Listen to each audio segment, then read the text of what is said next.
And we're back. You just heard Paul Winter with Morning Buffalo Prairie from Prayer for the Wild Things. I just love him and been following him for years and years.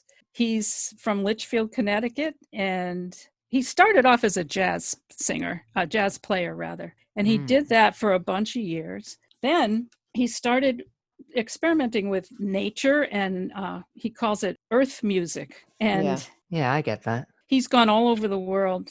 Wow, he's been to like 52 countries and goes on these wilderness treks and plays there and plays in caves and at rivers and, all kinds of stuff. He's recorded over 50 albums. Whoa. And of course, he's had prolific Grammys. Yeah, no, that's brilliant. It's so sparse, and it knows exactly what it wants to be and doesn't really put on any airs. It just sits exactly where it should sit. Stevie, based on what you said, it's so interesting to me to hear this piece of music and to think that it's been played in so many different environments. How that music sounds if it's played in outdoors, or it's played in a cave, or it's played at, he's played at St. John the Divine, which has very remarkable acoustics. I don't know if he designs his music for that. I'm a huge fan of his. It can just be, take on the organic nature of the space that he's in. Yeah, that's the whole point, to speak for that space. And before that, we heard Brandee Younger, the jazz harpist.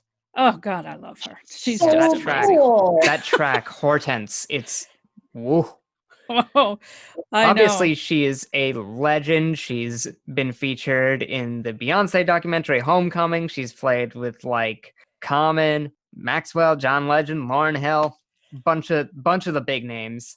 Yeah, she taught at the Hart School in Hartford, and she's been around here and done gigs around here, especially around the Hartford area. And now she's in New York. And right. She takes from Dorothy Ashby and Alice Coltrane, who went before her as jazz harpist.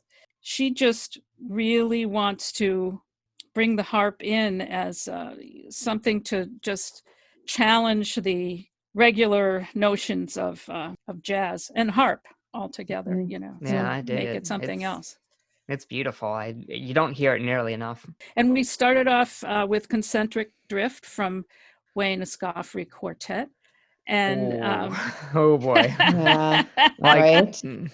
As I'm sure our listeners have heard once or twice before, I studied music. That was my thing. I studied specifically music composition and theory and like all that intense stuff. This is one of the more complicated pieces of music I've heard in my life.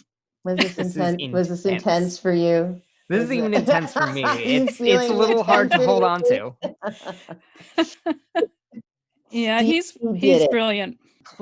He's clearly a genius. Mm-hmm. I mean, he obviously studied jazz quite intensely on his own as well. From a young age, and got into the sax when he was about 16 and never looked back. He tears it up. It's fine for him to never look back, because that is fabulous. That is wonderful. He's toured with Herbie Hancock. He's performed in the study with a bunch of jazz greats. He's attended a bunch of jazz institutions. He's in it, and it shows. That is brilliant. Yeah, and now he's a lecturer at Yale. So what's next? Well, those of us who lived around here from a certain age, you might remember the Pam Bricker Band.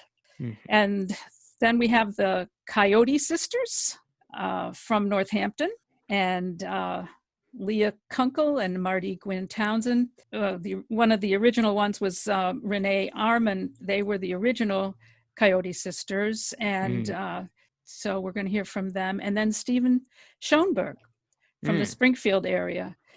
And we've got a cool thing. We've got the Power that he and his wife wrote. It was performed by the Springfield Magnet Schools Choir and Band. That's lovely. Let's start things off with Pam Bricker Band. Here's their track, Lover Come Back.